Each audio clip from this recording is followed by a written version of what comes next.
El gremio comercial cuestiona el impuesto al lavado de activos porque la tabla que se aplicará no está contemplada en la ley y el impuesto que ya existía no está relacionado al lavado. La decisión de acabar con los apagones podría tener un factor a su favor: la reducción del consumo que ocurre durante los largos feriados de diciembre. Las lluvias que han caído en Cotopaxi han marcado el renacer de 800 hectáreas de hortalizas y legumbres en las parroquias de San Buenaventura y Toacaso, tras 6 meses de sequía extrema. El Pleno de la Asamblea pedirá este viernes al gobierno de Daniel Noboa que confirme si adquirió el software de espionaje conocido como Pegasus. El Grupo de Intervención y Rescate de la Policía detectó 10 tacos de dinamita dentro de un carro en Machala, cerca del lugar donde hoy el presidente Noboa llegó para firmar contratos para la provincia. La OPS advierte que por la pandemia del COVID-19, los niños menores de 5 años en el Ecuador no pudieron completar el esquema de vacunación contra enfermedades infecciosas que pueden ocasionar discapacidad o muerte. Un niño peruano de 13 años se convirtió en el primer adolescente del mundo en conquistar el Chimborazo. Google presentó el chip Willow, que es capaz de resolver en 5 minutos un problema cuántico que a una computadora tradicional le tomaría 4 trillones de años. Siria vivió su primer día sin toque de queda desde el derrocamiento del dictador Bashar al-Assad, mientras el líder supremo de Irán culpa a Estados Unidos y a Israel de un complot para forzar la caída del régimen. La Sazón de Manabí conquistó el título de Región Gastronómica Mundial 2026 y ahora será promovida por el Instituto Internacional de Gastronomía, Cultura y Turismo en espacios de turismo internacional. La FIFA confirmó que el Mundial 2030 se jugará en 3 continentes: Europa, América y África. ¿Qué tal, amigos? Buenas noches, bienvenidos a una nueva jornada informativa en Televistazo Estelar. Comenzamos con las noticias más relevantes de este miércoles 11 de diciembre.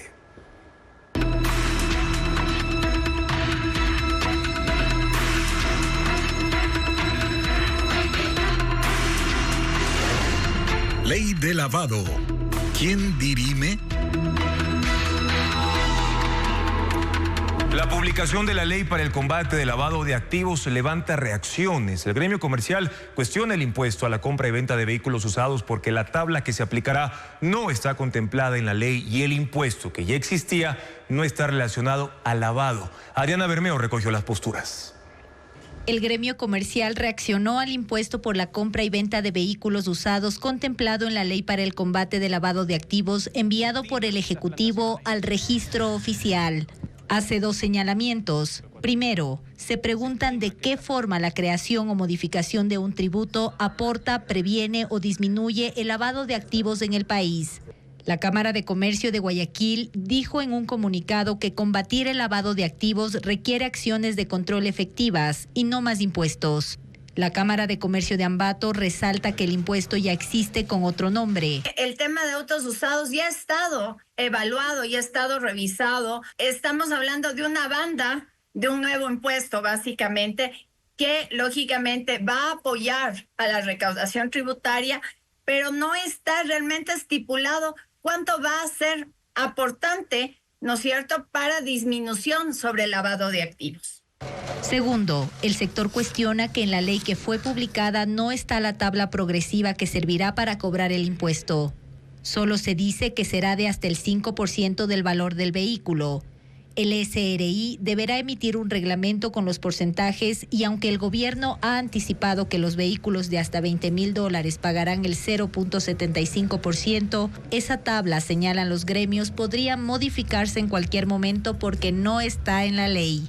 Esas tarifas, esa tabla, siempre va a ser susceptible de modificación en un proceso administrativo muy rápido. Es decir, de aquí a en 1 año, en medio año, en 2 años, se requieren más recursos para la caja fiscal. Fácilmente una resolución del SRI podría elevar incluso hasta el 5% en cualquier rango de vehículo. Este impuesto por la compra y venta de vehículos usados aún no está vigente. Se cobrará cuando el SRI emite el reglamento. Para este viernes está previsto que la Asamblea Nacional debata sobre la ley que el presidente mandó a publicar como decreto ley sin haberse cumplido, dice el legislativo en su convocatoria, con el procedimiento establecido en el artículo 140 de la Constitución. La ley contra el lavado de activos ya está publicada en el registro oficial a pesar de la oposición de la Asamblea Nacional. El organismo de difusión señaló que no califica la constitucionalidad de las normas que le llegan. Más detalles con Diego Puente. El registro oficial publicó, a pesar de los reclamos de asambleístas, la ley de lavado de activos enviada por el Ejecutivo. Este martes a mediodía, esa ley se encuentra en el suplemento 700 que está digitalizado y a disposición del público. Ese era el único camino que tenía la institución porque no tenía competencia para dirimir ni realizar controles de legalidad. Antes de la publicación, el registro oficial precisó en un comunicado que su tarea es solo observar que los documentos sean claros y legibles, que estén completos, que no existan sellos que dificulten la lectura y que contengan las firmas de las autoridades que los emiten, en este caso del presidente de la República y del secretario jurídico. El registro oficial se define como un periódico, un medio oficial de publicación de leyes, normas y otras disposiciones de municipios, ministerios, presidencia y asamblea. Tiene 12 trabajadores en Quito. En sus galpones están archivados documentos desde 1895, cuando Eloy Alfaro creó la institución y ordenó resguardarlos. La última crisis en el registro oficial se dio en 1997. No fue por una publicación de una ley, más bien porque 3 directores decían responder a Abdalá Bucaram, Rosalía Arteaga y Fabián Alarcón, que se disputaban la presidencia. Un año después, con la Constitución de 1998, se cambió la ley para que ya no esté adscrita a la presidencia, sino al Tribunal de Garantías Constitucionales, que luego pasó a ser la Corte Constitucional. Así se quería evitar, sin éxito en el último caso, que peleas políticas interfieran con el trabajo técnico de las publicaciones legales.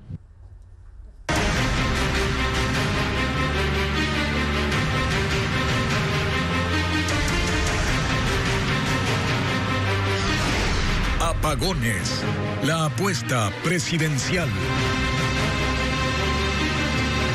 El ofrecimiento del presidente de la República que desde el 20 de diciembre ya no habrá apagones depende de que se cumplan varias condiciones. Una inicial con la que cuenta el régimen es la reducción del consumo eléctrico durante los fines de semana y también en los feriados. Francisco Garcés sigue este tema. El presidente de la República, Daniel Noboa, se comprometió a acabar con los apagones desde el 20 de diciembre. Una apuesta en la que cuenta con un factor a su favor: la reducción del consumo eléctrico durante los fines de semana y feriados. Según las cifras promedio que maneja el Ministerio de Energía, durante los fines de semana el consumo de electricidad se contrae entre el 10 y el 12%, y más todavía durante los feriados. Serán 10 días de bajo consumo que empiezan el fin de semana del 21 y 22 de diciembre, el feriado de Navidad, el fin de semana del 28 y 29 y el feriado de 5 días decretado por el presidente entre el 1 y el 5 de enero. Días en que las actividades productivas se suspenden o se reducen. El Ministerio de Energía calcula que en esos días se requerirán apenas 150 megavatios más de los que se producen con los apagones vigentes. Una muestra es lo que sucedió en diciembre del año pasado. La energía que se requirió de lunes a viernes fue de 4.580 megavatios en promedio. Los fines de semana fue menos, 4.110 megavatios. Y el requerimiento eléctrico fue aún menor durante el feriado de Año Nuevo, cuando se necesitaron solo 3.630 megavatios. La reducción del consumo es un factor que ayudará a cumplir el ofrecimiento presidencial durante los últimos días de diciembre, pero no será suficiente para sostener el consumo regular a largo plazo. Para eso se requerirá aumentar la generación termoeléctrica e hidroeléctrica, y eso solo puede ocurrir si las lluvias se mantienen. Tenemos disponible al complejo hidroeléctrico integral Pauta y son 1.750 megavatios. Y si sigue lloviendo también en la Amazonía, tenemos garantizado al menos tener más de 800 megavatios en Coca-Cola Sinclair. Si llega a pasar esto, sí es factible que la última semana en nuestras estimaciones se lleguen a tener o se eliminen los apagones. El problema se trasladará a enero si entonces, y esto según los técnicos, no se cuenta con nuevas fuentes de generación. Para evitar los apagones, se necesitarán al menos 700 megavatios adicionales. Luego de un consumo reducido que se da por los apagones, viene un efecto que se llama rebote, es decir, un consumo que excede el promedio.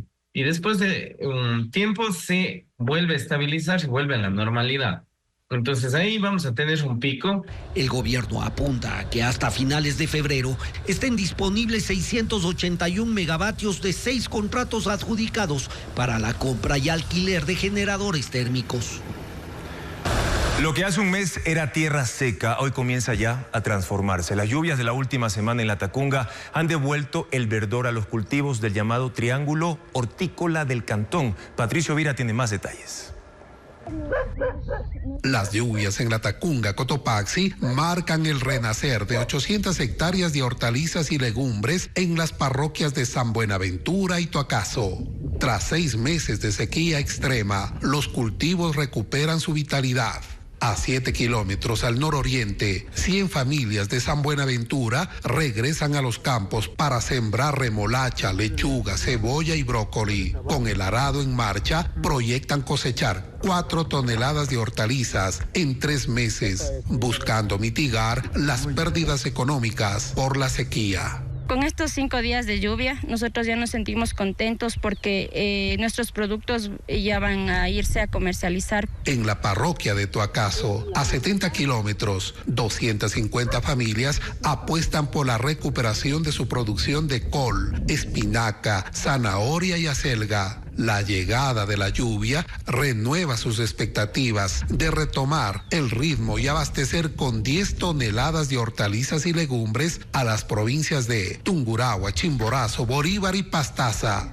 Tenemos ya con el producto que estamos para salir ya para Navidad, fin de año, y poder abastecer a los mercados. Las lluvias recientes no solo humedecieron la tierra, también dieron fuerza a los ríos Alaques y Cutuchi. Su caudal creció lo suficiente para reactivar el riego en estas zonas, proporcionando a los agricultores una reserva vital para su producción.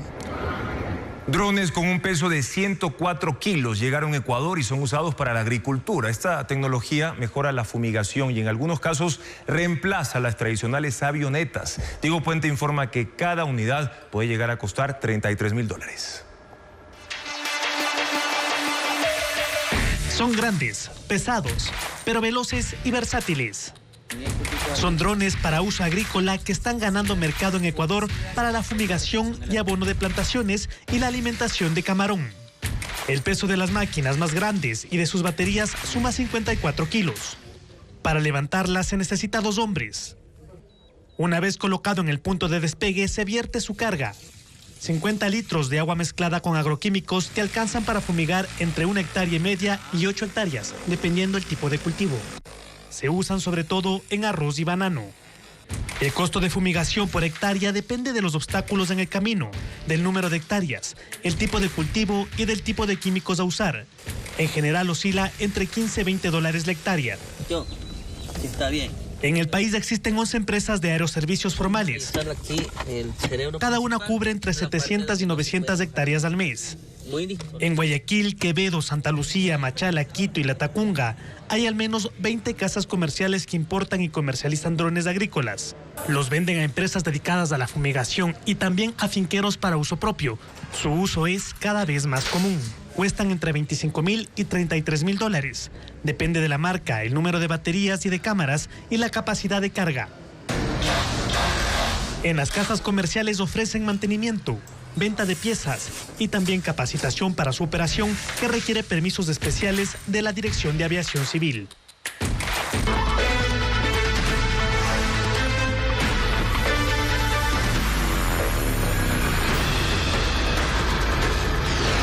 Siria, el nuevo escenario. El líder supremo de Irán, el ayatolá Ali Jamenei, culpa a Estados Unidos y a Israel de un complot para forzar la caída de Bashar al-Assad en Siria. Asegura que tuvieron ayuda de un país de Medio Oriente y promete fortalecer el llamado eje de la resistencia. En paralelo, Siria vive su primer día sin toque de queda tras el derrocamiento del dictador. La gente ha vuelto a salir a las calles y espera definiciones sobre el futuro político, pero también económico y militar. La caída del régimen de Bashar al-Assad el fin de semana supone un duro golpe para Irán, que ha perdido un aliado clave en Medio Oriente. El líder supremo, el ayatolá Ali Khamenei, dijo que los recientes acontecimientos en Siria fueron motivados por Israel y por Estados Unidos. No debe haber ninguna duda de que lo que ha sucedido en Siria es el resultado de un plan conjunto estadounidense y sionista. Sí, un estado vecino de Siria también ha jugado un papel claro en este asunto y continúa haciéndolo. Todo el mundo puede verlo. Y aunque no lo identifica, otros funcionarios iraníes han dicho que es Turquía. Bashar al-Assad permitía el paso de armas y dinero iraní para sus aliados del grupo Hezbollah en Líbano. Pero tras ser derrocado, se desconoce la relación que tendrá el nuevo gobierno sirio con Irán y si mantendrán estos canales abiertos. En los últimos años, al caer la intensidad de los combates de la guerra civil en Siria, Teherán había retirado gran parte de sus fuerzas militares al suponer que la situación era manejable. Pero Ali Khamenei asegura que el Islam chiita no se ha debilitado con lo ocurrido. Cuanta más presión se aplica al frente de resistencia islámica, más fuerte se vuelve. Cuanto más luchen, más se expande. Con la ayuda y el poder de Dios, el alcance de la resistencia abarcará toda la región más que antes. Mientras tanto, Estados Unidos, Israel y varios gobiernos árabes temen que los grupos extremistas en Siria instauren un sistema opresivo, aunque los rebeldes han dicho que desean un gobierno democrático con la protección de las minorías. La ampliación del metro de Quito desde la estación El Labrador hasta la parroquia de Calderón en el norte de la ciudad aún no cuenta con estudios técnicos, tampoco se conoce el costo. Hasta el momento, lo único en firme es el interés del Banco Mundial y otros organismos multilaterales que analizan si este financiamiento afecta a las finanzas de la capital. Hernán Higuera informa que de concretarse la promesa, la obra empezaría en 3 años. El 6 de diciembre, durante la sesión solemne, el presidente Noboa prometió ayudar a financiar la extensión del metro de Quito hasta Calderón. Esta parroquia, que está en el norte, es la de mayor crecimiento poblacional en el país. En 12 años pasó de 151,000 personas a 251,000. Allí sí hay un problema de transporte, pero fuera de la promesa no hay estudios técnicos definitivos, línea de trazado ni un presupuesto real elaborado.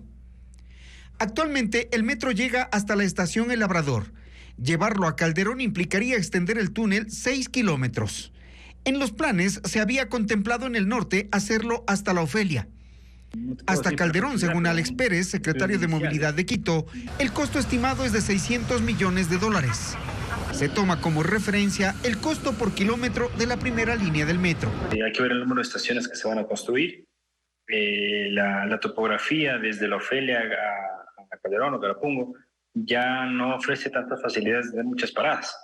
Entonces ahí hay que ver técnicamente cuántas paradas se tienen que incluir. El presidente no dio cifra alguna sobre la contraparte del Estado para ese tramo, ni dijo de dónde provendrán los recursos. Esos datos se tendrían, según el secretario de Movilidad, una vez que se hayan hecho los estudios técnicos definitivos, para ver el trazado, las fases de construcción, los costos y definir el constructor. Acciona, empresa española, fue la constructora de la primera línea. Termina su contrato el próximo 31 de diciembre y tendrá que liberar la infraestructura de la estación El Labrador, donde en este momento está la tuneladora y la fábrica de los bloques de hormigón, o dovelas, que son propiedad de Acciona. El municipio, pensando en la extensión del metro, está empeñado en abaratar costos y usar los recursos que ya están en la ciudad. El representante del Banco Mundial dijo a Televistazo estar dispuesto a financiar otro crédito. ¿Qué es lo que evaluarían los bancos? Porque esto va a ser un trabajo en conjunto entre varios multilaterales.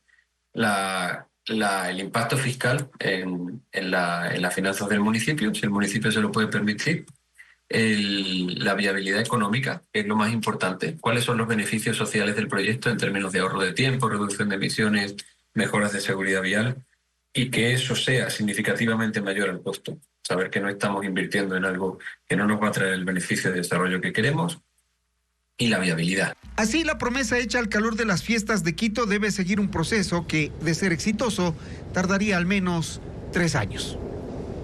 Un estudio realizado por la Organización Panamericana de la Salud advierte que la pandemia por el COVID-19 redujo los niveles de vacunación de niños menores de 5 años. Por eso hace un llamado urgente al país para fortalecer su estrategia para poder ampliar la cobertura, como le informa Bessie Granja.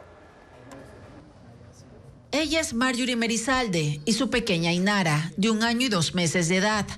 La madre cuenta que en pocos días se prepara para acudir a un centro de salud para colocarle la vacuna contra la varicela. Hasta los 2 años, la menor debe recibir 19 dosis de vacunas que le ayudarán a prevenir enfermedades como la difteria, tétano, tosferina, sarampión, rubiola, fiebre amarilla, entre otras. Yo he acudido al dispensario a ponerle las vacunas a mi niña y le he puesto completas las vacunas a la fecha que me han indicado. Si un niño no recibe estas inyecciones, las complicaciones que estas enfermedades graves contemplan son cuadros de hospitalización, discapacidad y hasta la muerte. Una de las enfermedades que nosotros tenemos más prevalencia en nuestro país, lastimosamente, es la tuberculosis. Entonces, esa es una vacuna que se coloca a los pacientes en los primeros días de vida. A diferencia de Ainara, en el país hay menores de 5 años que por la pandemia por COVID-19 no pudieron completar su esquema de vacunación a tiempo, reduciendo los niveles óptimos de inmunización, lo que aumentó el riesgo que contraigan enfermedades prevenibles con estos esquemas.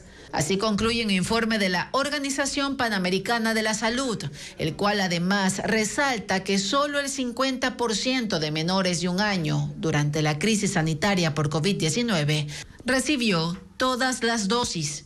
Afortunadamente en nuestra población el esquema de vacunación que lleva el Ministerio de Salud Pública, el básico, está muy bien, tiene buena adherencia a nivel de la población. Y una vez que la gente empezó a salir y las madres conocían que no tenían el esquema, empezaron a cumplirlo. De manera tarde, pero lo cumplieron. El informe de la OPS recomienda a Ecuador que se direccionen los esfuerzos para incrementar las coberturas de inmunización en menores de 5 años, aunque también se espera el compromiso de los padres para que se acerquen con sus hijos y accedan a estos esquemas, que son gratuitos. Ecuador está usando la figura de la cooperación internacional para el reparto de activos con el fin de recuperar parte del dinero que el excontralor Carlos Polit debe al país por su condena en el caso Odebrecht. El Estado contrató un estudio jurídico internacional que se encarga de este proceso en los Estados Unidos. Ecuador inició gestiones directas con el Departamento de Justicia de Estados Unidos para recuperar parte del dinero que Carlos Polit debe por la trama de corrupción de Odebrecht. El Estado ecuatoriano recurre a la figura de la cooperación internacional para el reparto de activos y contrató a un estudio jurídico internacional para el proceso. La Corte de Miami condenó a Polit a 10 años de prisión y ordenó el decomiso de $16.5 millones.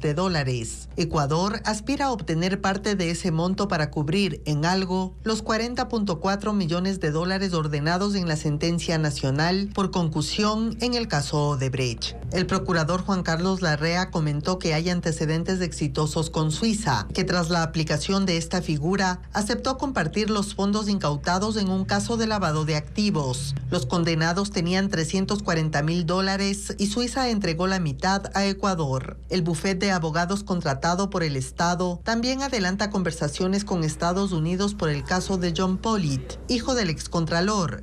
Él se declaró culpable de conspiración para el blanqueo de capitales y está colaborando con la justicia. Sin embargo, aunque acepte que malversó dinero producto de la corrupción en Ecuador, aquí no tiene procesos penales en su contra. Si Estados Unidos accede a entregar parte del dinero incautado a Carlos Polit, igual estará lejos del total de su deuda. El Tribunal de Ejecución del caso Odebrecht solo ha identificado un departamento a su nombre en el centro norte de Quito, un parqueadero, una bodega y 5 cuentas en bancos internacionales cuyo monto se desconoce.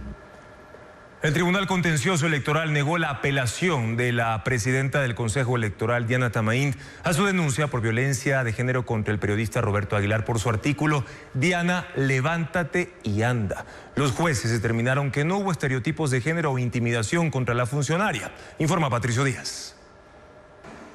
El Tribunal Contencioso Electoral resolvió que no existió violencia de género en el artículo de opinión del periodista Roberto Aguilar de Diario Expreso, donde criticó a la presidenta del Consejo Nacional Electoral, Diana Tamaín, por su labor al frente del organismo.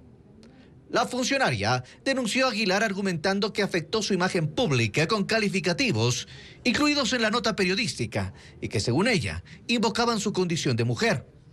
Pero en primera instancia el juez Fernando Muñoz negó la demanda. Y este martes, el Pleno del Tribunal, de manera unánime, negó la apelación de Atamaína y resolvió que no existió violencia de género en la publicación. Revisaron los artículos del Código de la Democracia que determinan ese tipo de infracción y establecieron que no hay argumentos en la acción de Atamaína. Se ha determinado también que no hay palabras o frases que tengan que ver con estereotipos de género. Además, los jueces destacaron en su sentencia que el umbral de los servidores públicos a críticas es mayor y resaltaron la protección a la libertad de expresión. La denunciante, al ser servidora pública y presidenta del Consejo Nacional Electoral, se encuentra expuesta a las críticas, escrutinio público por parte de los ciudadanos y relacionadas con el cumplimiento de sus atribuciones como funcionaria estatal, sin que un comunicador social, en ejercicio de su derecho a la libertad de expresión, pueda ser molestado a causa de sus opiniones. El periodista Roberto Aguilar se mostró satisfecho con la decisión del tribunal y espera que esto sirva de precedente para que quienes ejercen una función pública no hagan mal uso de la infracción por violencia de género para enfrentar críticas, en este caso periodísticas. La figura de la violencia política de género está siendo usada por políticas mujeres para sacudirse de la crítica. Aguilar también resalta que las denuncias por violencia de género son resueltas por un tribunal electoral, cuando los involucrados y sus demandas no tienen nada que ver con procesos electorales. Uno ve todos los casos de violencia política de género que están siendo ventilados en el Tribunal de lo Contencioso Electoral y ninguno, pero es que ninguno en absoluto tiene que ver con las elecciones. El artículo de Roberto Aguilar, Diana, levántate y anda, fue publicado en julio de 2023. El TCE declara que no cometió ninguna infracción. La violencia criminal no se detiene en Haití. El jefe de una pandilla ordenó la muerte de 184 personas bajo la creencia de que provocaron una maldición contra su hijo, que enfermó y murió. La ONU hizo un llamado para que las autoridades capturen a los asesinos y para que aceleren el proceso de transición política en el país. En Cité Soleil, una de las zonas más empobrecidas y violentas de Puerto Príncipe, se reportó una masacre, la ejecución de 184 personas, que fue ordenada por el poderoso jefe pandillero, Warf Jermier, cabecilla de la banda Huamicano. Su hijo cayó enfermo y murió en pocos días. Atribuyó el hecho a la brujería practicada por adultos mayores de esa comunidad. El gobierno provisional de Haití ha reconocido la matanza. Dijeron que fue una carnicería indescriptible, un ataque a tiros, mutilación y quema de las personas que asistieron a un rito vudú. Desde Naciones Unidas se pide proporcionar ayuda financiera y logística para la policía de Haití, que por ahora cuenta con la asistencia de una fuerza externa, llegada desde Kenia. Además, piden acelerar la transición política a un gobierno estable. La violencia en Haití deja este año 5.000 muertos y más de 700.000 desplazados. El Cuerpo de Defensa Civil Cascos Blancos de Siria da por terminadas las operaciones de búsqueda de presos ocultos en celdas secretas en la cárcel de Said Naya. Informaron que luego de analizar reportes de sobrevivientes liberados sobre personas que supuestamente estaban detenidas en subterráneos, no han encontrado zonas ocultas o sin abrir. Miles de prisioneros del régimen de Bashar al-Assad fueron sacados del sitio luego de la caída de su dictadura el fin de semana y se estima que unos 30.000 fueron ejecutados o murieron debido a torturas, falta de atención médica o hambre entre 2011 y 2018. Y continúa la crisis política en Corea del Sur. La policía allanó unas oficinas de gobierno en medio de la investigación por el fallido intento de golpe cuando el mandatario Yoon Suk-yeol quiso imponer la ley marcial. Sin embargo, la Guardia Oficial bloqueó el acceso al despacho del presidente, impidiendo la entrada a los oficiales que dirigen las indagaciones. Se supo además que el exministro de Defensa, detenido por este caso, intentó suicidarse en prisión. Mientras tanto, centenares de manifestantes han salido nuevamente a las calles para pedir un juicio político y la destitución del presidente. El incendio forestal que arrasa el sur de California en Estados Unidos sigue fuera de control y ha obligado a evacuar a más de 20,000 personas. La zona más afectada es Malibú, un lugar turístico. El fuego ha arrasado unos 20 kilómetros cuadrados y ha destruido viviendas y vehículos. 1.500 bomberos luchan por controlarlo, pero las condiciones climáticas están en su contra por los fuertes vientos y el clima seco. La emergencia podría extenderse hasta el fin de semana, cuando se esperan lluvias que ayuden a extinguir las llamas. El magnate de la tecnología Elon Musk se convirtió en la primera persona en tener una fortuna superior a los $400,000 millones. Ya era considerado el hombre más rico del mundo, pero según la revista Bloomberg, desde la victoria de su amigo Donald Trump, su riqueza se duplicó. Las acciones de su empresa aeroespacial SpaceX se dispararon, al igual que su marca de autos Tesla. Para cuantificar la riqueza de Musk, Bloomberg toma la valoración de las acciones en su poder que cotizan en bolsa. Y un cliente furioso estrelló su auto nuevo contra una concesionaria tras una disputa con el almacén. Ocurrió en Sandy, estado de Utah. El hombre compró el carro esa misma mañana y llamó a reportar un problema, por lo que quería devolverlo, pero ante la negativa por políticas de la empresa, reaccionó de forma violenta. El individuo los había amenazado por teléfono si no le devolvían el dinero, destrozó la entrada de vidrio del local, dañó otro vehículo y ocasionó pérdidas de $10,000, por lo que fue detenido. Decenas de delfines en el Golfo de México dieron positivo a fentanilo y otras drogas, de acuerdo con un estudio científico de la Universidad de Texas. La investigación inició en 2020. Se estudiaron 89 delfines, tanto vivos como muertos. 30 dieron positivo al menos a un tipo de droga entre fentanilo, sustancias relajantes y químicos para trastornos de ansiedad. El estudio sugiere que desde el 2013 estas drogas han estado en las vías fluviales del Golfo de México. Tal vez fueron arrojadas por barcos traficantes, ya que el lugar de donde analizaron a los animales está cerca de la frontera de México con Estados Unidos. Más de $41 millones deberá pagar la empresa japonesa Furukawa en indemnizaciones tras el fallo de la Corte Constitucional que determinó prácticas análogas a la esclavitud con 341 trabajadores. Pero ¿a quién pertenece esta empresa y tiene cómo pagar estos montos? Luis Alfredo Zúñiga con las respuestas en el siguiente informe. Furukawa Plantaciones del Ecuador es una empresa de tipo anónima que se estableció en Santo Domingo de los Áchilas el 22 de febrero de 1963 con capital japonés y que hasta hoy sigue en operaciones, tal como consta en la Superintendencia de Compañías, empresa dedicada al cultivo y procesamiento de abacá, una planta cuyas cepas fueron introducidas al Ecuador precisamente por la familia japonesa Furukawa y que se usa en la industria textil y la producción de papel. La data que consta en la Superintendencia revela que su capital es de $400,000 y tiene un patrimonio neto hasta el cierre de 2023 de $13.8 millones, que incluye edificios, vehículos, maquinaria, animales, terrenos y más. En el fallo de la Corte Constitucional se señala que Furukawa es propietaria de más de 2.000 hectáreas de tierra productiva.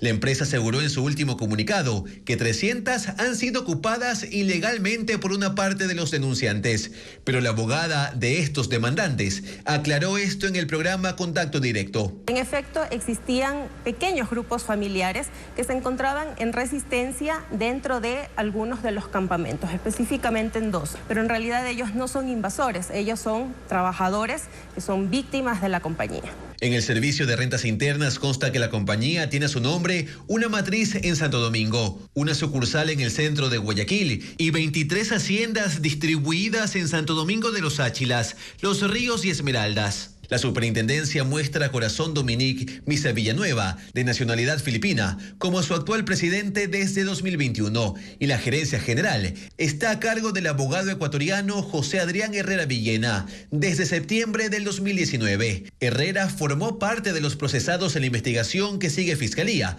por trata de personas con fines de explotación laboral, pero fue sobreseído. Furukawa Plantaciones del Ecuador es desde el 2014 subsidiaria de la empresa japonesa japonesa FPC Marketing, con sede en Tokio. Desde aquel año, esta transnacional es la accionista mayoritaria, aunque su representante en Tokio, Satoshi Tanaka, también es propietario directo de una parte ínfima de las acciones, al menos en español e inglés. FPC Marketing no tiene presencia pública en Internet, por ello se desconoce a qué actividades se dedica en Japón o si cuenta con otras fuentes de ingresos en ese país. 9 días de protesta en Napo comienzan a afectar el abastecimiento de gasolineras de Tena. Los mercados también tuvieron inconvenientes, aunque esta tarde ya se permitió el paso de camiones con alimentos. La Cámara de Comercio estima pérdidas por aproximadamente $4 millones, como lo informa Elizabeth Quesada. La adjudicación del contrato para la construcción de la megacárcel en Archidona a la compañía española Puentes y Calzadas intensificó las protestas en Napo, que ya cumplen 9 días. Comuneros, organizaciones sociales e indígenas ampliaron los bloqueos en la troncal amazónica, sumando 3 puntos críticos: el kilómetro 5 de la vía Misaguayí, la ruta Tena-Guano y la Tena-Puyo. Decenas de vehículos están varados en una fila que se extiende por 4 kilómetros, principalmente de transporte de carga. El impacto ya se refleja en el desabastecimiento de combustibles en Tena. Los tanqueros que abastecen a las 3 estaciones de servicio de la capital de Napo no han podido ingresar. Esta gasolinera en la avenida 15 de noviembre, que solía recibir 10.000 galones diarios, ahora permanece cerrada. Estamos hablando de que no vendemos desde el día lunes, martes, miércoles, estamos hablando casi de $60.000. Hasta esta mañana, apenas el 30% de las perchas en los 2 mercados municipales de Tena estaba ocupado con productos clave, como tomate, cebolla, papas, legumbres y hortalizas que llegan desde la sierra. Pero a las 14:30, los manifestantes permitieron el ingreso de 3 camiones provenientes de Ambato, cargados con estos productos agrícolas. Una conversación, una coordinación con los líderes para que puedan pasar y no dejar desabastecido de ciertos alimentos, medicinas. Tiendas, carnicerías, restaurantes, ferreterías y almacenes de construcción enfrentan dificultades para abastecerse. Según Pedro Cajilema, presidente de la Cámara de Comercio de Tena, las pérdidas ya suman $4 millones. El consumo de energía ha incrementado en los últimos días y pone en presión adicional sobre las hidroeléctricas del Paute, que a esta hora sustentan el abastecimiento eléctrico de Ecuador. Francisco Garcés tiene más información sobre el panorama de generación eléctrica en el país. Desde el lunes el país tiene apagones de 3 horas por día, 2 horas menos de las que se aplicaban hasta la semana pasada. Esa reducción obliga a que el país genere más megavatios para cubrir el consumo de electricidad, que este miércoles bordeó los 4.000 megavatios. La semana pasada el promedio fue de 3.600 megavatios. A mitad de la tarde, por ejemplo, el consumo llegó a 3.992 megavatios, pese a no ser la hora pico. Es la cifra más alta de demanda de los últimos meses y marca una tendencia de crecimiento en el consumo, motivado sobre todo por el aumento de la temperatura en la costa. Esa es una de las razones por las que esa región requiere el 68% de toda la electricidad del país. Mientras el requerimiento eléctrico sube, Colombia redujo su exportación de electricidad. Durante la mañana fue de 353 megavatios, 100 menos de lo que estaba entregando hasta el martes. El incremento del consumo y la reducción del aporte de Colombia puso presión sobre la generación local. Hasta la tarde, las plantas térmicas produjeron cerca de 1.000 megavatios, casi al 100% de su capacidad, y las hidroeléctricas del Paute no fueron apagadas. Mazar fue encendida durante 3 horas desde el mediodía y Paute Molino y Sopladora generaron toda la tarde, completando otros 400 megavatios. Todo esto pese a que Coca-Cola Sinclair llegó a generar 1.000 megavatios gracias a un aumento del caudal en el río Coca. Ayer venció el plazo para que los tenedores de bonos ecuatorianos accedan a la oferta de compra anticipada que propuso la organización irlandesa Amazon Conservation en la Bolsa de Luxemburgo. Una operación que se financia con la emisión de $1.000 millones en bonos verdes que comprometen una parte de su rendimiento, en este caso en preservar las cuencas hidrográficas de la Amazonía ecuatoriana. Ayer se cerró la recepción de ofertas para los interesados en vender bonos ecuatorianos con vencimiento en 2030, 2035 y 2040.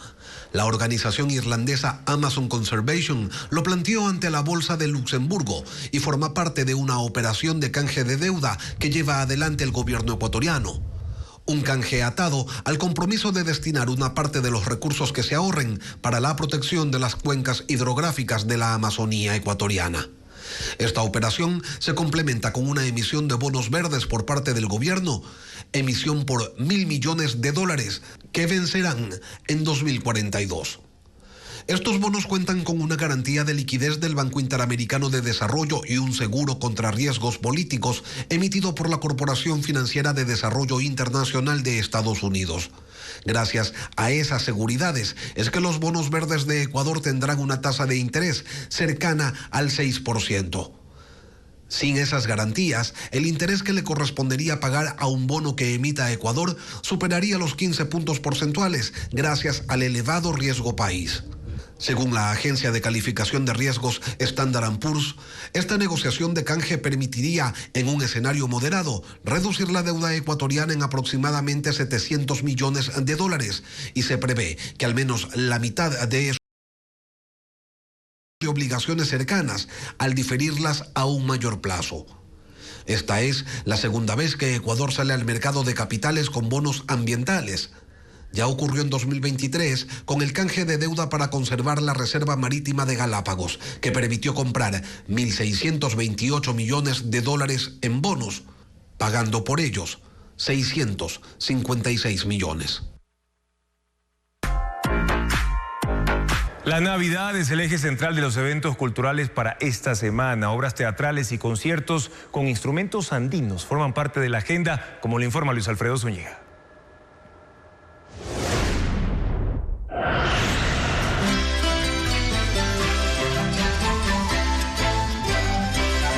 En el Teatro México de Quito se presenta Navidad en los Andes, un concierto especial de la Orquesta de Instrumentos Andinos del Ecuador, junto a los coros infantil y juvenil de la Fundación Teatro Nacional Sucre.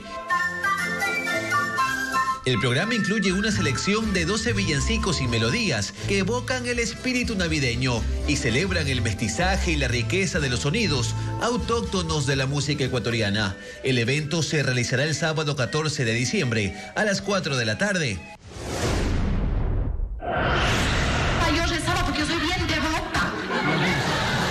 El Teatro San Gabriel en Quito es el escenario en el que se presenta la obra Merry Crisis in the Dark, la nueva adaptación de La Muy Señora Navidad, un personaje de la actriz ecuatoriana Montserrat Astudillo, un monólogo de comedia por la llegada de la temporada navideña en Ecuador, en medio de los problemas cotidianos de las personas y la coyuntura nacional, como los racionamientos de energía. Esto se mezcla con espacios de melancolía.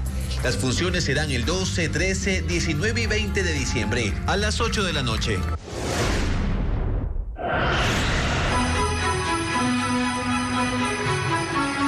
En Loja se presenta Un Cuento de Navidad, un concierto de la Orquesta Sinfónica de la ciudad, dirigida por el maestro ruso Gerasim Voronkov.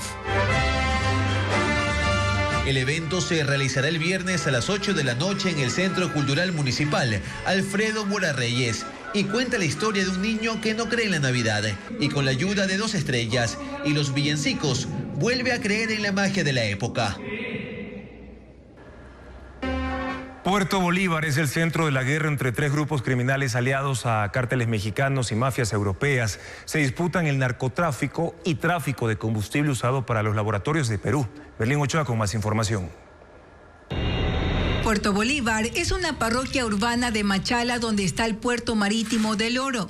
Desde aquí se exporta el 28% de la carga bananera nacional, pero también es el centro de la guerra entre 3 organizaciones narcocriminales: Lobos, Lobos Box y Choneros. Desde este puerto sale la cocaína hasta varios países de Europa, pero también llega a Panamá, país de tránsito. Ahí los narcos aprovechan su ubicación estratégica y la proximidad con México para redistribuir el cargamento ilegal hacia el norte del continente. Por ello, los grupos delictivos que están en Puerto Bolívar tienen alianzas criminales con cárteles mexicanos y mafias europeas que pugnan para tener el control absoluto de las rutas del narcotráfico. Pero Machala es conocida como la capital bananera del mundo porque parte de su población trabaja en la zona agrícola relacionada a esta industria. De enero a octubre salieron por el puerto 36.799 contenedores con banano. De ahí que este producto ha servido de fachada para camuflar los bloques de cocaína dentro de los contenedores, algunos modificados ya sea en empresas, en el camino al puerto o por mar. Los buques también son contaminados mientras navegan porque el cantón tiene acceso al agua. En lo que va del año se han incautado 11 toneladas de droga en el Oro, 3 más que en el 2023. El 95% estaba destinado al mercado internacional, lo que equivale a pérdidas de $495 millones para la economía ilegal de estos grupos armados. Además del narcotráfico, las investigaciones determinan que en Puerto Bolívar también se disputan el tráfico de combustible. Esta parroquia está cerca de la frontera sur. El hidrocarburo es llevado por agua hasta los laboratorios de droga en Perú. En el 2024, el enfrentamiento mortal entre las bandas ha dejado 536 muertes violentas en la provincia. El presidente Daniel Noboa denunció un intento de amedrentamiento con un coche bomba en Machala, mientras 2 policías en otro caso fueron detenidos por supuestamente filtrar información de un operativo en Daule, provincia del Guayas. El grupo de intervención y rescate encontró 10 tacos de dinamita dentro de un carro en Machala la noche del martes. El automotor fue hallado cerca del lugar donde la mañana del miércoles el presidente Daniel Noboa participó de la firma del convenio de financiamiento para la ampliación de 10.25 kilómetros de la vía La Primavera en El Oro. En el evento el mandatario indicó que es un intento de amedrentarlo con un coche bomba. Con dinamita, no muy lejos de aquí. Me decían, presidente, pasó esto, ¿usted va a ir mañana? Claro que voy a ir mañana, voy a ir. Y si se aparecen, se van a ganar un tiro también. 200 uniformados entre policías y militares allanaron 13 casas dentro de 3 urbanizaciones de la vía La Aurora en Daule, Guayas. Encontraron armas, municiones, joyas, uniformes parecidos a los que usan los militares y carros lujosos. 5 personas fueron detenidas, 2 de ellas policías en servicio activo, por presuntamente filtrar información sobre el operativo. Sus celulares fueron incautados. Antes de la fuga de información, los uniformados esperaban detener a más personas integrantes de grupos delictivos que alquilan casas para esconderse dentro de las urbanizaciones que tienen seguridad privada. En la cooperativa Estela Maris, sur de Guayaquil, 2 cadáveres fueron encontrados dentro de un carro reportado como robado. Las víctimas estaban maniatadas, con la boca y ojos vendados y con fundas en la cabeza. La policía investiga si los hombres fueron reportados como secuestrados. Los uniformados tienen un video de cámaras de seguridad que identifica a 2 personas que abandonaron el carro la madrugada del miércoles. La Fuerza Aérea recuperó un avión caza de transporte después de 4 años. Técnicos ecuatorianos trabajaron en el mantenimiento e inspección casi un año para que la aeronave vuelva a operar, como lo informa Paul Romero. Después de 4 años sin volar por falta de recursos para el mantenimiento, la Fuerza Aérea recuperó al primer avión caza de transporte. Es uno de los 3 inmovilizados desde 2020. Ingenieros y técnicos de la Dirección de la Industria Aeronáutica del Ecuador, DIAF, trabajaron casi un año para recuperar la aeronave que sirve para el transporte de tropas, autoridades, carga y evacuaciones médicas a escala nacional.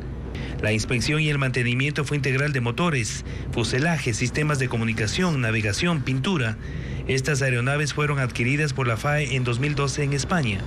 El contrato para la recuperación de los 3 aviones caza, con capacidad para transportar 70 personas cada uno, fue de $10 millones con la DIAF. La recuperación de esta flota es parte del plan de modernización de aeronaves de la FAE, aprobado en 2023 por $140 millones, que incluye 17 aviones de combate Super Tucano, también parados por falta de mantenimiento. Otros aviones Twin Otter adquiridos en 1975 con capacidad para 19 personas. Un avión de carga Hércules con capacidad para más de 20 toneladas por $5 millones, que estará listo durante el primer trimestre de 2025. Hay preocupación en la Asamblea sobre el software espía conocido como Pegasus. Las bancadas quieren conocer si el gobierno lo adquirió y, si es así, ¿para qué se lo usa? Los legisladores temen que se pueda hacer mal uso para espiar opositores y periodistas. Patricio Díaz con más detalles. El viernes el Pleno de la Asamblea sesionará para debatir los riesgos del software espía conocido como Pegasus y si el gobierno lo adquirió. El temor de los legisladores de oposición es, según dice la convocatoria, que pueda ser usado como herramienta de espionaje a periodistas, opositores políticos y activistas. Construye y el Partido Social Cristiano hicieron el pedido para esta sesión a la presidenta de la Asamblea. Quieren que comparezcan la canciller Gabriela Sommerfeld y el director del Centro de Inteligencia Estratégica, CIES, Michele Sensi. Nosotros tenemos información de que existe la adquisición o existiría la adquisición de este software por parte del gobierno ecuatoriano y precisamente queremos saber en qué condiciones se dio esto y cuál es el objetivo estratégico para haberlo adquirido. Los legisladores hacen referencia a un informe de la BBC que describe cómo este programa ingresa a los teléfonos y puede obtener información, además de activar el micrófono y la cámara sin que el portador se dé cuenta. El software se vende exclusivamente a gobiernos con el propósito de monitorear actividades de organizaciones criminales y terroristas. En la solicitud incluyen otras preguntas a las autoridades, como las fuentes de financiamiento, el monto para la compra o alquiler del programa. Les recuerdan que es un delito su uso indebido para espiar a periodistas, opositores y ciudadanos y les consultan cuáles son las personas naturales o jurídicas que están siendo o serán investigadas. En el correísmo destacan que si el gobierno declara esta información de seguridad nacional, la Asamblea o la Comisión de Seguridad igualmente pueden recibir los datos técnicos. La Comisión de Seguridad se declara en reserva y recibe la información. Y luego, si es que esta información tiene que pasar al Pleno a ser conocida, incluso el Pleno se declare en reserva para conocer este tema. La Comisión de Seguridad, presidida por el oficialismo, se debía reunir el pasado sábado para analizar la compra o no de Pegasus. Sin embargo, no hubo quórum. Ni el gobierno ni la bancada oficialista se han pronunciado sobre el tema. El próximo año terminará el traspaso a las Fuerzas Armadas de todos los colegios militares y liceos navales a escala nacional. Estas unidades educativas estaban bajo administración del Ministerio de Educación durante 14 años. Paul Romero con más información sobre esos cambios. Este jueves, el gobierno anunciará el traspaso de los colegios militares y liceos navales a las Fuerzas Armadas después de 14 años de administración del Ministerio de Educación. En realidad, esto empezó en septiembre pasado con la restitución de los primeros 8 centros educativos de los 23 que tienen las 3 ramas de las Fuerzas Armadas a escala nacional. En 2010, el gobierno del expresidente Rafael Correa quitó a los militares el control administrativo, pedagógico, financiero de esas instituciones que estuvieron en algunos casos durante más de 50 años en manos militares. En 2025 todos los centros educativos deberán pasar a las Fuerzas Armadas. El Ejército tiene 14 colegios en Quito, Guayaquil, Machala, Cuenca, Loja, Riobamba, Portoviejo, Playas, Salinas, Xelmera, Coca, Latacunga y Tulcán. La Marina 5 liceos navales en Jambelí, Guayaquil, Quito, Esmeraldas y Galápagos. La Fuerza Aérea 4 unidades educativas en Guayaquil, Taura, Manta y Latacunga. En los centros educativos del Ejército se matricularon este año 12,000 estudiantes, pero la comunidad educativa regentada por las Fuerzas Armadas en el país es de aproximadamente 20,000 estudiantes. Con el traspaso de las unidades educativas al Ministerio de Defensa, se retomó el cobro de pensiones diferenciadas. El valor más alto es de $90. En la reforma a la Ley de Educación Intercultural vigente desde 2022, se garantizó la estabilidad laboral de 4,000 personas, entre docentes y administrativos, que trabajan en las unidades militares.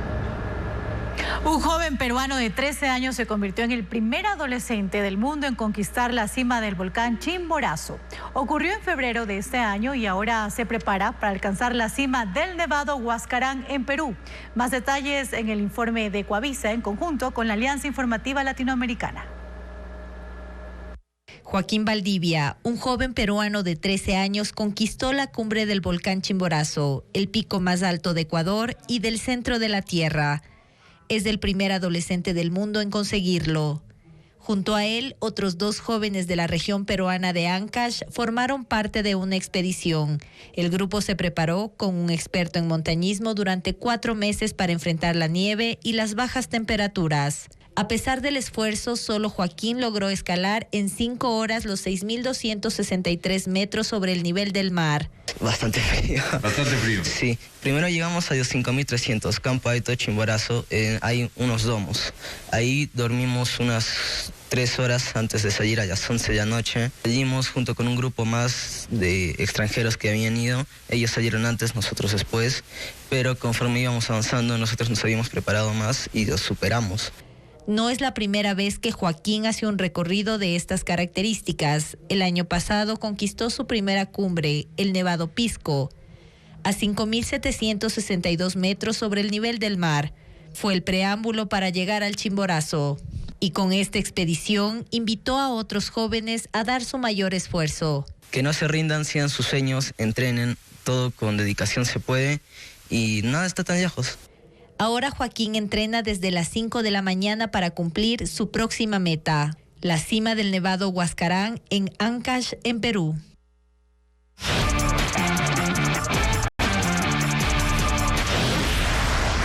Los gimnasios faciales en Ecuador cautivan a las mujeres con masajes y tecnología innovadora. Estos negocios ofrecen estos servicios por costos entre $25 y $170 por sesión. Les mostramos cómo son los procedimientos. Este es el masaje facial, una modalidad que empieza a expandirse en algunas ciudades como Quito, Guayaquil y Cuenca. Aplican técnicas de Corea y Estados Unidos. El objetivo es activar los músculos faciales para reducir las arrugas, estimular la producción de colágeno y mejorar la circulación de la sangre. Ayudamos a que la piel se vea mucho más glowy, más brillante, más viva. Entonces tenemos los mismos efectos que un Botox sin tener que recurrir al Botox. Se emplean rodillos faciales lisos y con pequeñas puntas o bolas de goma para relajar la piel. Una máquina de electrodos que estimula los nervios y 43 músculos faciales. Con energía y aceites naturales se realizan masajes linfáticos para eliminar el exceso de líquidos y toxinas. Este masaje, que dura entre 40 y 60 minutos, atrae en su mayoría a mujeres. Un 60% es de la tercera edad. Cada mes reciben entre 500 y 600 clientas. El costo puede variar entre $25 a $170.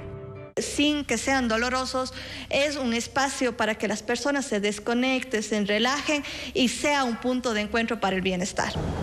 El monto de inversión para crear uno de estos gimnasios faciales está entre $50 y $80.000. En Suiza, el hallazgo de una nueva terapia de estimulación cerebral se convierte en la esperanza para pacientes con paraplegia. Por primera vez en el mundo, los cirujanos han utilizado esta técnica sobre el hipotálamo lateral del cerebro, que hace posible que pacientes con lesiones de la médula espinal vuelvan a caminar. Veamos. Científicos en Suiza descubrieron cómo la estimulación de una región cerebral ayuda a recuperar las habilidades motrices de pacientes con lesiones de la médula espinal. Con el tamaño de una almendra y pesando 1 gramo, el hipotálamo controla el hambre, la sed, la temperatura corporal y los patrones de sueño. Gracias a una investigación de la Escuela Politécnica Federal de Lausanne y del Hospital Universitario, ahora se conoce que esta región juega un papel importante en la recuperación de la movilidad. Realizamos un estudio del cerebro de un ratón y por primera vez pudimos observar todo el cerebro y aplicar inteligencia artificial para descubrir la disfunción. Lo que descubrimos fue inesperado. El indicador apuntaba hacia el hipotálamo lateral, una región que es más conocida por estar involucrada en el comportamiento motivado que busca recompensas, comida, pero no en caminar. El es Wolfgang Jager, un austriaco de 54 años que estaba en silla de ruedas desde 2006 por una lesión medular tras un accidente de esquí. Como parte de este ensayo clínico se sometió a la estimulación cerebral del hipotálamo lateral y gracias a esta técnica volvió a caminar y a subir escaleras. Wolfgang y otro paciente con igual diagnóstico son los primeros beneficiarios de este hallazgo. ¿En qué consiste la técnica? Los médicos implantan 2 electrodos en el hipotálamo para estimular las neuronas. Según los autores, los resultados fueron inmediatos. Ambas personas notaron al instante sensaciones en las extremidades, hasta entonces insensibles. El próximo paso es validar estos resultados con un grupo más grande de pacientes para garantizar. La actriz Megan Fox decidió separarse de Machine Gun Kelly por infidelidad, tras haber encontrado en el teléfono del rapero pruebas de engaño. Esto ocurre apenas un mes después de que ellos informaron que esperan a su primer bebé. Para Fox, de 38 años, este será su 4º hijo. La pareja había empezado su relación en 2020. Este sábado se estrena el musical navideño Snow, protagonizado por la presentadora de televisión y cantante Carolina Aguirre. La obra, ambientada en una reina de nieve, magia y música, narra los desafíos y aprendizajes de Elsa, como lo informa Luis Alfredo Zúñiga.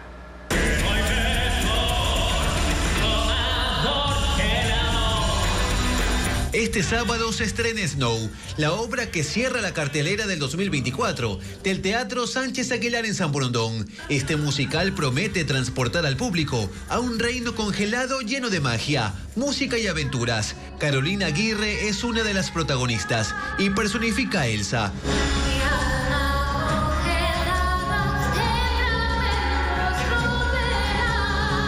Una niña con un don especial que deberá enfrentar desafíos, aprender a dominar sus habilidades y abrazar su verdadero destino. Es muy maternal con su hermana, ella queda a cargo del reino de Arendelle y pues toda esa responsabilidad está sobre ella, pero aún así ve las cosas con mucho amor. 50 personas forman parte de esta obra y 25 de ellas estarán en escena. Han ensayado durante 3 meses para coordinar baile, canto, luces y música, ya que las canciones que se interpretarán en el musical son inéditas.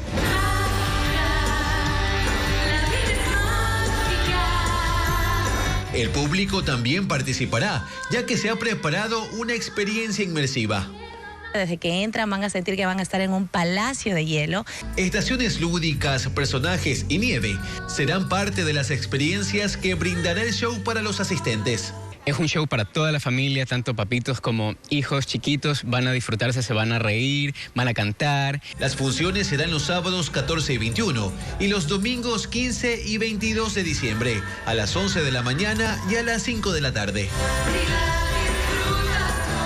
Y Manabí fue declarada región gastronómica mundial por el Instituto Internacional de Gastronomía, Cultura y Turismo, con sede en Europa. Y este reconocimiento trae consigo un gran desafío. Por ejemplo, ejecutar un plan de 5 años enfocado en el desarrollo de su arte culinario con proyectos sociales, educativos y también de promoción turística. Karen Ceballos nos cuenta más detalles. Manabí subió al podio del sabor. Su sazón conquistó el título de Región Gastronómica Mundial 2026. El anuncio lo realizó el Instituto Internacional de Gastronomía, Cultura y Turismo, ITCAT, durante un foro en España. Este reconocimiento llega tras casi un año de evaluación que incluyó la visita de 5 integrantes del jurado a 8 cantones de la provincia en octubre pasado. En ese recorrido degustaron platos locales y exploraron las tradiciones de la cocina ancestral manabita.